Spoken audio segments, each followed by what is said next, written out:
sama-sama nating panoorin ang naging panayam sa mga naging law students ng ating Hepe Pao Chief Persida Acosta sa Manuel L. Quezon University or MLQU na nakapasa sa September 2024 bar examination. Congratulations pong muli at panoorin po natin ito.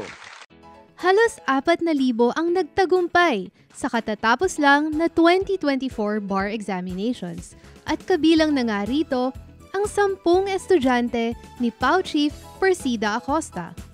At nang sila ay aming makapanayam sa Pao Central Office, ramdam sa kanila ang ligaya at pag-asa sa pagtupad ng kanilang pangarap na pumasa ng bar exam. The feeling is yung sobrang gaan ng pakiramdam because hindi rin mabilis yung 4 years. Hindi rin madaling tapusin yung law school and the bar in parang 4 years and 2 months, parang ganun. Ngayon, gratefulness and yung gaan ng pakiramdam na natapos na po lahat. Hindi pa rin makapaniwala, pero yun. So from as the day goes by, and ngayon na malapit yung taking. Yun, so medyo nag-sink in na I just recently passed the bar. So nagulat pa ako when I passed the bar kasi yung mga kabatch ko, sila parang 1 hour before the release, meron na sila, alam na nila, may GC kasi kami, alam na nila na pass sila. So ako naman, hindi pa ako nagre-react since yung barista account ko parang nag-error. And it shows na parang on that page, parang I still have to complete something. So I thought I failed the bar. Hindi ko sinabi sa family ko. Nanonood na kami nung parang yung release ng result. And yun nga, nagulat ako, pumasa pa na ako. Grateful, syempre. Tapos refreshed. Kasi nahiraos na rin po namin. At the same time, may konting pressure kasi we hold the title, so everyone's expecting na nandito kami sa ganung level. So dapat talaga continuous learning, ganun pa rin dapat. Nung day ng release ng bar, feeling ko, syempre, surreal siya. Tapos sabi ko, ayoko matulog kasi baka mamaya pagising ko, panaginip lang pala siya. Kasi parang hindi ako makapaniwala na totoo. Pero ayun, nung kinabukasan, sabi ko, totoo siya. Hindi siya panaginip. So, nagsisink in na siya. So, syempre, very thankful.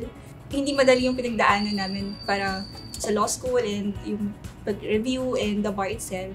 Very, thankful lang kay Lord kasi He really carried us through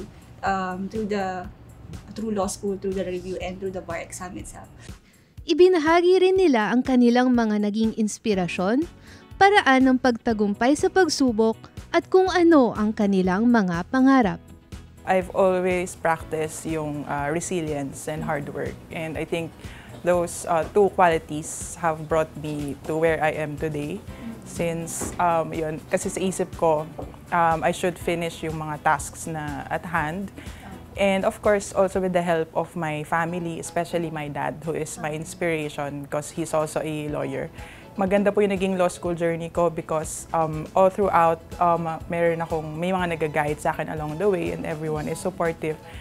My inspiration was my family, and up until now naman, it's always my family, my parents, because syempre, di ba, dun ka humuhugot ng strength. Of course, sabi ko nga, law school, it's a humbling experience. Sabi nga lagi ni Attorney Harold, no, it's a walk in the park, Jurassic Park.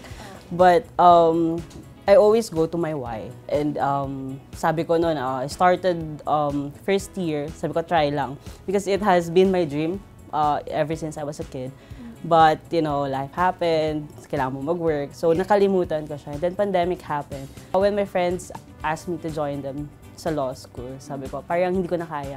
But at the end of the day, sabi ko nga, what was my why? So, I wanted to do this for my parents because it has always been their dream to have a lawyer in the family. So sabi ko, sige, try natin. Simula nung pumasa kami last month, and even before, hindi ko talaga alam kung saan patungo. As of now, ang dream ko lang is, you know, na magampanan kung ano tong gift na binigay ni Lord. Because it was not only me, it was God-given na makapasa ng bar. Sila ay nagpahayag ng mga mensahe ng pasasalamat kay Pao Chief Persida Acosta na siyang naging kanilang butihing professor and mentor sa law school at maging sa buhay. Chief Acosta, I'm very thankful po na naging student niyo po ako and for the opportunity na kayo po naging mentors namin during our civil review 1 and 2 and hopefully we can meet in the future pa po. Yun po, thank you very much po. Chief Acosta, I'm very grateful po because you were one of my law professors, specifically in civil law review in my 4th year. Thank you very much po for all your kind words and encouragement throughout the class. So, hindi lang po kayo nagturo ng civil law lessons, but you've also taught us maraming mga life lessons along the way.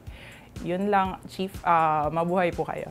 Hello po, Chief. Maraming salamat po for all the guidance, especially in our civil law review. You were such a big help and thank you kasi minulat niyo po kami. You always remind us to be compassionate and help serve justice to those who are underprivileged. So I'm always in awe of your character of helping the underprivileged ones. So maraming salamat po and I hope we make you proud sa kung ano man po ang tatahakin namin sa future. Thank you, Chief, and more power to you and to PAO. Thank you po, Atty. Acosta, dun sa mga classes natin, especially yung mga readings and yung mga cases, case digest. Yeah, 4th year na kami, nagki-case digest pa kami. So, akala namin in the first place, parang hassle kasi nga, case digest na naman and we're already in our 4th year, parang dapat review na kami. Yun, pero nagki-case digest pa kami all throughout pala. At the end of the review, malaki tulong pa rin kasi cases nga. So, nakatulong ulit, naka-refresh yung mga previous cases na binasa namin nung 2nd year, 3rd year, bumalik ulit lahat. So, thank you po, Atty. Acosta, for that. Chief, maraming salamat po sa inyong paggabay sa aming inyong mga estudyante. Salamat din po sa pagiging inspirasyon niyo sa amin.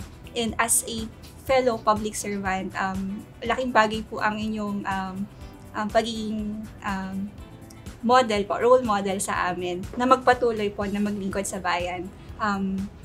More power po sa inyo and sa PAO. Assalamualaikum, Chief. Maraming pong salamat sa lahat po ng inspirasyon, gabay at yung pangangaral niyo po sa amin. Lahat naman po kami naging abogado na. So, grateful po talaga.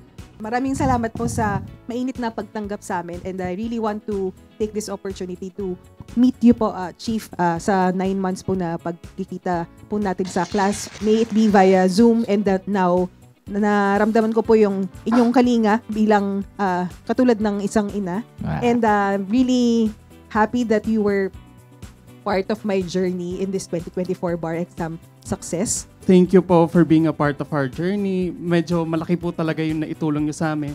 Especially yung mga words of encouragement nyo po sa amin everyday sa class. Maraming salamat, Chief, kasi inspirasyon po namin kayo. Hopefully, naging proud po kayo sa akin. At yun po, maraming salamat po sa lahat. Maraming salamat po sa PAO. Para sa #PalaNews, Amy Ravelo, Persida Acosta, Hustisya ng Masa, Katarungan laban sa kahirapan.